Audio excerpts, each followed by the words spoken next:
All right, Shalom Makim, the high spirit wind lawyer of the GMS Mississippi Camp, giving our honor and glory to the Heavenly Father, Yahweh Bahashem Habashai, Bahashem Rakha HaKodash. I also want to give double honors to our elder apostles and elder bishops of Great Millstone Ruwell, as well as peace and blessings, health and wellness to the house and everything elect. All right, what I want to go into today is a topic entitled, We Are Going Home. All right, we are going home. And the reason why I'm going into this is because I was leaving the gym yesterday, right? And this is a gym, this particular location I hardly ever go. But to get a backstory, my supervisor, he was just talking noise. You know, we was joking with each other. He was like, he hadn't seen me at that particular gym in a while. So I told him I was going to show him something at the gym. You know how we are. So I go to the gym, and he wasn't even there. I think he had like extra work at the job or whatever. So I'm on a treadmill, and I just walk on a treadmill for a little while. I wasn't really feeling it because I didn't really have a lot of energy in my system. And I left. But as I was walking out, somebody was walking in, and they had a t-shirt. And the t-shirt clearly said, "We're going home. We're going home." All right? And I thought about it, and it really didn't hit me till this morning as I'm preparing to go to work, that they was just Yahweh Bahashim Awashai talking to me. Like, man, we're about to go home, man. All right? So that's why I'll entitle this lesson, We're Going Home. You know? Whether you woke up 2 years ago or 10 years ago or 40 years ago, you know, we are going home, man. The trials that we've gone through, the tribulation, all right, the pain, all right, the patience, you know, the suffering, which that's what patience goes back to, suffering, all right. Even the things that's going on in the world is prophecy based, all right. The tribulations that's ahead of us, man. All it takes is for one event to happen to kick off everything in the country. It's going to shut down completely, man. And things are going to change forever, man, in Esau's kingdom. Okay? But ultimately, it just results in us going home. All right? No more sickness, no more pain, no more waking up when your body doesn't want to wake up. All right, no more trouble in the flesh with your family, no more, you know, domestic problems and custody problems, and, you know, you being overworked and underpaid on these jobs. All right, we are going home, man. Okay?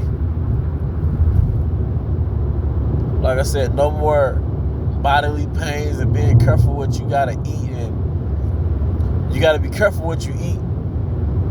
And Esau or your doctor tell you to eat a certain way, but the way that you're supposed to eat is bombarded by the 95% of what you're not supposed to eat. So you got to navigate through the 95% just to get to the 5% of what you're supposed to eat, man. Like most fast food joints got a little salad menu, right? But then the 90% of everything else is trash. All right? Same thing with a convenience store. But when it comes to eating wholesome food, you really have to plan and prepare. Plan and prepare. And if you fail to plan, then now you got to navigate through the bullshit. You know? As much as I want to eat, you know, to a certain standard, sometimes I just settle for I just get a salad and keep it moving. You know? When it comes to convenience, you know, that's the best way for me. You know? But hey, we're going home, man. This ain't home. You gotta worry about weirdos around your children. You gotta worry about, you know, making enough money to bring it to your household. You know, we no longer live in a world where you can work one job and take care of your wife and kids, man. All right, your woman got to work, you work, your kids turn a certain age, they have to work. All right? It is hustle and bustle, man, stressing. You got to worry about your finances, worried about your health, worried about your weight. You know, there's all this stuff on the job, and these are first world privileges. These are things that you go through before the economic collapse, man. Okay? Family problems, relatives that you don't speak to anymore, just traumas and all these different things, man. Childhood traumas, adulthood traumas, you know? And when we're going home, you know?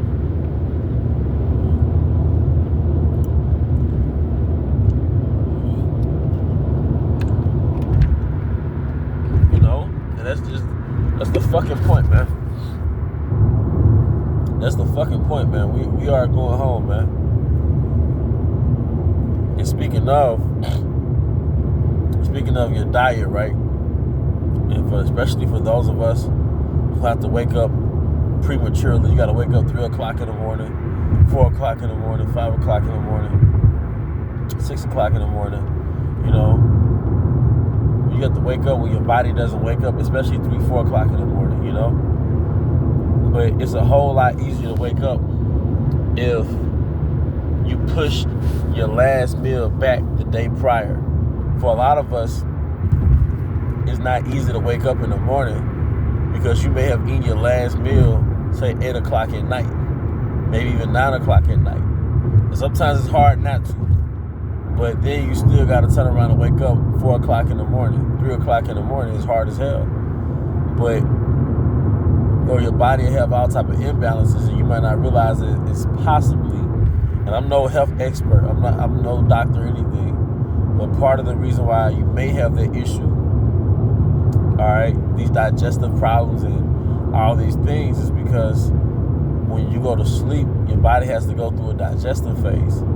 But that digestion phase gets cut short because you have to wake up at a certain age.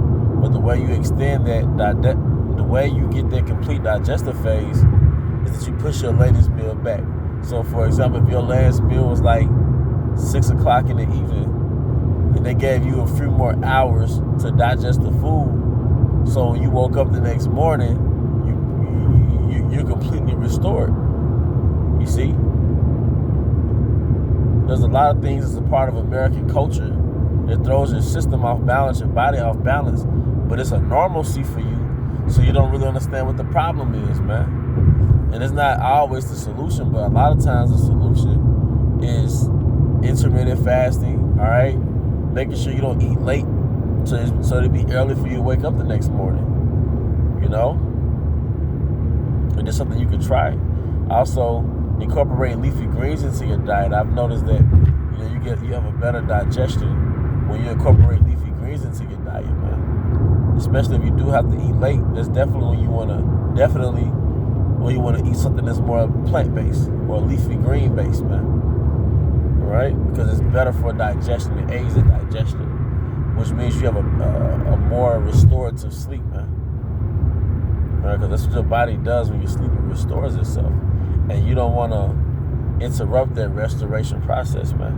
And these are just little tips that help you in fucking Babylon, man. Babylon to drain you and work you. Then you might wake up and take all type of stimulants and shit. Or you taking all these stimulants because you're not getting adequate sleep. All right? You got these sugar cravings because your body needs that energy, so you start craving sugar and shit, you know?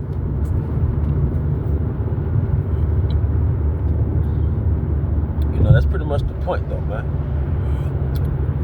YouTube would not let me go live this morning, so I had to do what I had to do. And with that, hope you brothers and sisters were edified. I want to give all honor and glory to Yahweh, Bahashim Hashai, Bahashim Chahakadosh. I also want to give double honors to our elder apostles and elder bishops of Great Millstone and Well. Peace and blessings, health and wellness to the house of David the elect. Abba, Abba, Kum Yashala, Shalom.